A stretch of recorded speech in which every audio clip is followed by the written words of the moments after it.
OC সাহেব আমার কাছ থেকে বেশ কিছু আমার ব্যক্তিগত তথ্য নিল, নেওয়ার পরে বলতেছে যে না, ওসি সাহেব তো কথা বলতে চায় না, আপনার সাথে আসলে ডিসি মাসুদ কথা বলতে হবে, মাসুদ স্যার কথা বলতে চায়।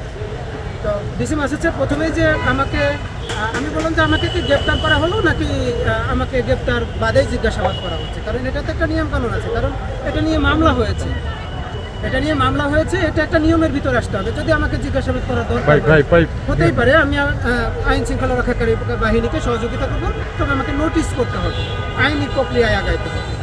তো প্রথমেই জিজ্ঞাসা করলো যে হাদি ভাইকে উপর যে হামলাটা হবে, এই হামলাটার ব্যাপারে আপনি কীভাবে জানতেন? বললাম আমি র্যাব যাত্রাবাড়িতে ছিলাম, আমার দু একজন সোর্স ছিল, এটা তবে আমার মনে হলো যে আসলে আক্রোশটা এখানে না, মূল আক্রোশটা ছিল আমি পুলিশকে বলদ বলে ফেলেছি। এটা স্পেসিফিক্যালি আসলে যারা দায়িত্ব অবহেলা করেছিল তাদেরকে বলেছিল। ওনারা ওই কাটিং ভিডিও দেখে মনে করেছে আমি মনে হয় সমস্ত পুলিশকেই বলদ বলেছি। দেখেন ডিসি মাসুদ স্যারকে ভালোবাসার অনেক মানুষ আছে, আমি তাকে বলদ বললে আপনারা মেনে নেবেন না? আমি শুধু এই কথাটা বলেছি যে প্রধান উপদেষ্টা মহোদয় উনি আদেশ দেওয়ার পরেও যখন আসামি গ্রেপ্তার হয় না, তখন বুঝে নিতে হবে যে হয়তো ডোনাল্ড ট্রাম্প আদেশ দিতে হবে, নাইলে আসমান থেকে ওহি আসতে হবে, তারপরে মনে হয় এরা গ্রেপ্তার হবে। এখন এই বলদ শব্দটা যখন বলেছি, হাদি ভাইকে গ্রেপ্তারের অপারগতার ওই পুলিশগুলোকে বলেছে, এটা উনি বলেছেন। আর দ্বিতীয় যেটা বলেছেন যে আমি যেন পুলিশ সদস্যের পরিচয় আর না দেই, কারণ অনেকে র্যাব কর্মকর্তা লেখেন, অনেকে সাবেক পুলিশ সদস্য লেখেন। আমি আজকে আপনাদের সামনে ক্লিয়ার করেছি যে আমি শুধুমাত্র বিপ্লবীদের পাহারাদার, আমি আজ পর্যন্ত বিপ্লবের কোনো ক্রেডিট আমি আজ পর্যন্ত নেই না, আমাকে কোনো মঞ্চও দেখেন নাই, সম্ভবত দেখেন না, আমি এসবের ক্রেডিট নিতে চাই না, কারণ আমি বিপ্লবীদের পাহারাদার। কোনো মঞ্চে থাকবে আমি তো ওনার সামনে পিছনে দাঁড়িয়ে পাহারা দেবো, এটাই আমার কাজ। আর আমাকে এক ঘন্টার বেশি সময় ধরে জিজ্ঞাসাবাদ করা হয়েছে, এবং আমি আমার নাম্বারটা দিয়ে এসেছি, বলেছি যে যদি এই সংক্রান্তে আমাকে জিজ্ঞাসাবাদ করতে হয় আইনি প্রক্রিয়া মেনেই যেন জিজ্ঞাসাবাদ করা।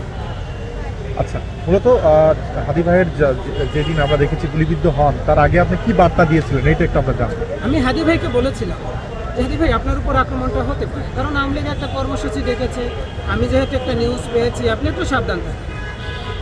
এখন ডিসি মাসুদ স্যার আমাকে জিজ্ঞাসা করতেছে হাদি ভাইকে বলতে পারলেন, আমাদেরকে বলতে পারলেন না।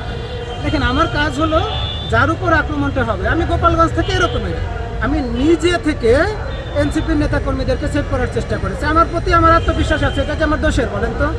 হাদি ভাইকে আমি সেভ করতে পারবো, এই আত্মবিশ্বাসটা আমার ছিল। এখন আল্লাহ তার কপালে মৃত্যু লিখে রেখেছে, আমি তো চেষ্টা করেছি, হয়তো এর ভিতর ভালো কিছু আছে, আল্লাহ হাদি ভাইকে কবুল করেছে। আমি কেন পুলিশকে আমি তথ্য দিই না? কারণ পুলিশকে আমি বিশ্বাস করি না, আমি একেবারে টোটালি পুলিশকে বিশ্বাস আর করতেও চাই না। কারণ ঢাকা শহর থেকে গুলি করার পরে আরে 5 মিনিটের জন্য জ্যাম আটকে দিলে পরে সমস্ত মানুষ দাঁড়ায় যায়, সেখানে কি করে খুনি পালিয়ে যায়, এদেরকে আর বিশ্বাস করা যাবে? এই জন্য আমি পুলিশকে কোনো রকম কোনো তথ্য দিই না। যখন কোনো বিপ্লবীর উপর আক্রমণের কোনো সংবাদ থাকে কিংবা আমি মিনিমাম জানি, আমি নিজে গিয়ে বলে আসার চেষ্টা করি যে ভাই আপনার উপর এরকম আক্রমণ হতে পারে, জীবন নাশের হুমকি আছে, আপনি একটু সাবধান থাকেন। এটা আমার দোষ কাদের হয়?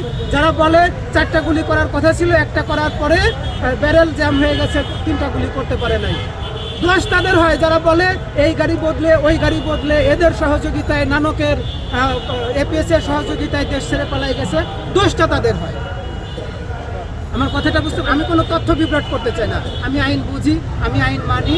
তারপরেও আপনাদের মাধ্যমে বলে দিতে চাই, যদি কোনো পুলিশের ব্যক্তিগতভাবে, আমি কোনো পুলিশকেই দায়ী করতে চাই না, আমি পুলিশকে ভালোবাসি, শুধু পুলিশিংকে মন থেকে ঘৃণা করি, কারণ এরা কাজ করতে চায়, সিস্টেমের ভিতর থেকে এরা অনেক কাজই করতে পারে না।